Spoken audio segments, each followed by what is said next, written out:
গ্রামের শেষ মাথায় একটা পুরনো ভাঙা বাড়ি ছিল। দিনের বেলা কেউ সে বাড়ির দিকে তাকাতেও চাইত না, আর রাত হলে তো কথাই নেই। সবাই বলতো, ওই বাড়িতে এক অশান্ত আত্মা ঘুরে বেড়ায়। এই গ্রামেরই এক কোনায় থাকতেন বুড়ো দাদু, নাম তার হরিপদ দত্ত। দাদু খুব সাহসী মানুষ ছিলেন। তিনি ভূতপ্রেতের গল্পে খুব একটা বিশ্বাস করতেন না।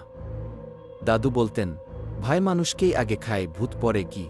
একদিন সন্ধ্যায় গ্রামের লোকজন দাদুর কাছে এসে বলল, দাদু, ওই ভাঙা বাড়ি থেকে রাতে কান্নার আওয়াজ আসে।